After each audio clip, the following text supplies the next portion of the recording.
Kata paradoks seringkali digunakan dengan kontradiksi, tetapi sebuah kontradiksi atau definisi tidak dapat benar.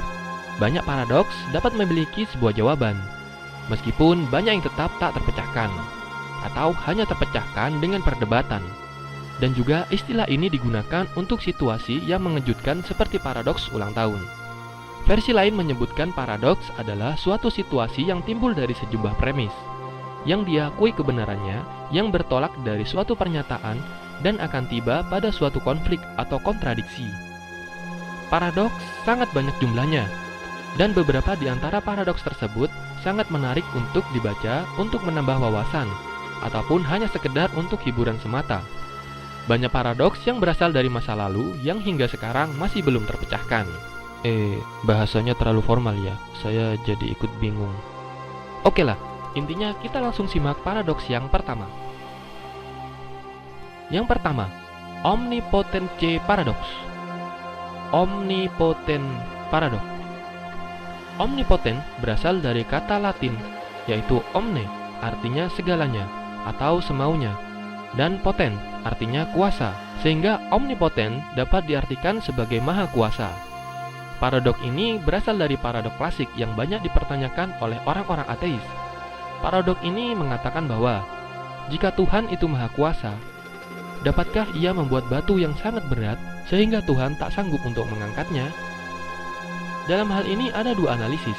Yang pertama adalah apabila jawabannya adalah ya, maka Tuhan tidak maha kuasa karena ia tidak mampu mengangkat benda tadi. Dan jika jawabannya tidak, maka Tuhan juga tidak maha kuasa karena ia tidak menciptakan benda yang seperti ia maksud.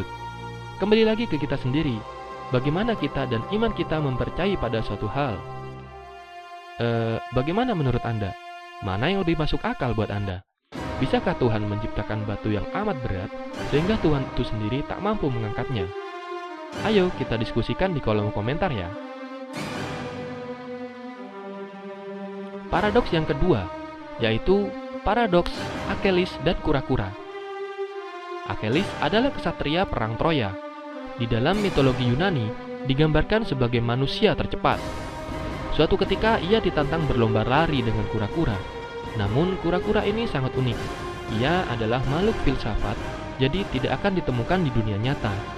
Kura-kura selalu berjalan dengan kecepatan setengah dari kecepatan Achilles. Adapun peraturan lombanya, yang pertama, jarak finish dari perlombaan ini adalah 100 meter. Kedua, titik awal atau start kura-kura berada pada posisi 50 meter. Sementara Achilles berada di 0 meter. Yang ketiga, kecepatan kura-kura setengah dari Achilles. Game pun dimulai. Kura-kura berjalan, begitu juga dengan Achilles. Saat Achilles mencapai 50 meter, kura-kura mencapai posisi 75 meter. Saat Achilles mencapai 75 meter, kura-kura mencapai posisi 87,5 meter.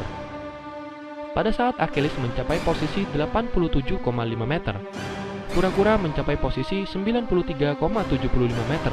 Begitu seterusnya. Pertanyaannya adalah, kapan Achilles dapat menyusul kura-kura?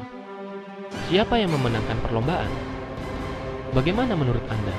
Siapa yang memenangkan perlombaan? Kura-kura atau Achilles? Atau malah dua-duanya tidak pernah memenangkan perlombaan karena tidak pernah menyentuh garis finish?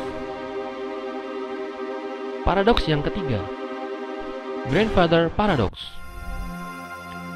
Grandfather Paradox atau paradoks kakek merupakan paradoks yang sangat terkenal yang pernah dibuat.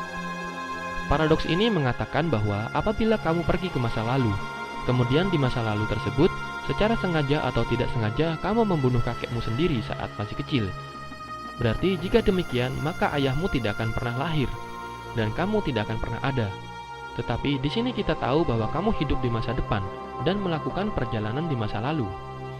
Pertanyaannya, apakah hal itu mempengaruhi masa depanmu? Jawabannya adalah, meskipun kamu membunuh kakekmu, itu tidak mempengaruhi keberadaanmu kelak di masa depan. Kamu dan ayahmu pada masa depan tetap ada, sementara kamu dan ayahmu pada masa saat kamu mengunjungi masa lalu tidak pernah ada. Hal ini tidak mempengaruhi masa depan, karena masing-masing dunia memiliki masa depannya sendiri-sendiri. Oh iya, pertanyaan ini juga pernah muncul di komik Dragon Ball. ketika Trunks datang ke masa lalu dan memberikan obat kepada Son Goku, karena di masa depan Son Goku meninggal akibat penyakit jantung. Kuririn lalu bertanya, seandainya Son Goku selamat karena obat ini, apa yang akan terjadi pada Son Goku di masa depan? Apakah ia akan hidup kembali? Trunks selalu menjawab, ada dua versi masa depan, yaitu masa depan pertama di mana Son Goku meninggal dan masa depan kedua di mana Son Goku tetap hidup. Sedikit mengenang masa kecil nih. Kamu-kamu yang angkatan 90-an pasti paham kan cerita Dragon Ball? Nggak paham? Masa kecilmu belum terselamatkan berarti. Jadi cobalah membuat mesin waktu dan kembali ke masa kecilmu untuk membaca Dragon Ball agar masa kecilmu terselamatkan, oke? Tunggu dulu. Katanya ada dua versi masa depan. Ya, berarti masa depan versimu tetap tidak bisa terselamatkan dong. Ya, sudahlah.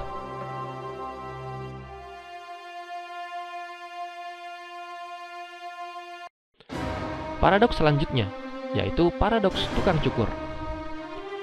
Pada suatu kerajaan, hanya terdapat satu tukang cukur rambut, dan di daerah itu terdapat aturan-aturan yang harus ditaati, yaitu yang pertama, semua warga boleh mencukur rambutnya.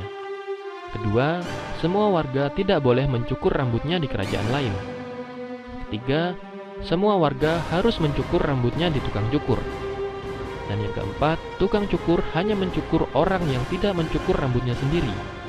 Pertanyaannya, siapa yang mencukur rambut si tukang cukur? Mengingat aturan kedua, tukang cukur tidak boleh mencukur rambutnya di kerajaan lain. Aturan ketiga mengatakan bahwa tukang cukur harus mencukur rambutnya ke tukang cukur, yaitu dirinya sendiri. Kalau begitu, ia melanggar aturan keempat, yaitu hanya mencukur orang yang tidak mencukur rambutnya sendiri. Lalu siapakah yang mencukur rambut si tukang cukur tersebut? Apakah kamu tahu jawabannya? Ayo diskusikan di kolom komentar ya.